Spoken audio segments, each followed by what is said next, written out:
Bonjour à tous, moi c'est Pierre. Moi c'est Baptiste. Moi c'est Louis. J'arrive toujours en retard en cours à cause du camion de poubelle. Voilà, tous les matins, toujours à la même heure, ça bloque toutes les rues et impossible d'avancer. Camion poubelle, il y a un moment j'en ai eu marre. J'en ai eu marre de tous ces déchets qui traînent partout. Alors on s'est penché sur le sujet et on a trouvé une solution. Métro poubelle.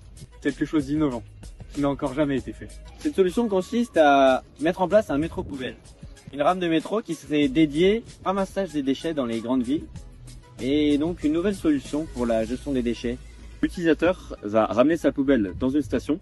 Ensuite, cette poubelle sera stockée dans un silo sur cette station et un métro poubelle passera à un intervalle de temps assez régulier pour récupérer ces poubelles et ensuite les déverser dans un dépôt. Du coup, ce qu'on a décidé de faire, c'est de tester notre projet avec une maquette fonctionnelle. Alors cette maquette, elle est constituée donc d'un train Lego qu'on contrôle par Bluetooth grâce à une carte ESP32. Les informations sont également transmises à une application sur laquelle on peut récupérer soit la vitesse du train, sa position et son pourcentage de batterie. Pour représenter les sacs poubelles, on a décidé de prendre des billes. Pour représenter la poubelle en elle-même, on l'a imprimé en 3D, donc en taille plus petite. Et dans le cadre du coup de la benne, on a également imprimé une benne en 3D avec un système de pivot pour la faire basculer pour qu'on puisse déverser les poubelles après dans notre dépôt. En 3D également avec imprimante 3D et on a tout modélisé sur SolidWorks. Une des parties essentielles du projet, c'était la station de métro. En fait, le but, ça va être de transférer les sacs poubelles des poubelles jusqu'à la rame de métro. Pour ça, on a fait un prototype en Lego qu'on a ensuite modélisé sur SolidWorks.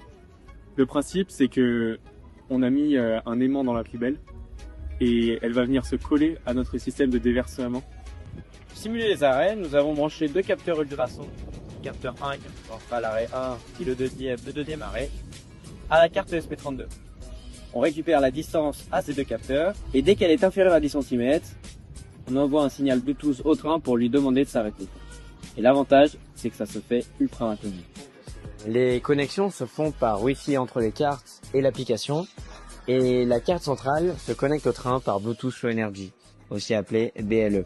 Une troisième carte SP32 permet, elle, de gérer le cerveau poubelle qui est sur la station, qui permet à ce que quand l'utilisateur appuie sur le bouton après avoir déposé ses poubelles, de renverser les poubelles directement dans le silo qui se trouve derrière.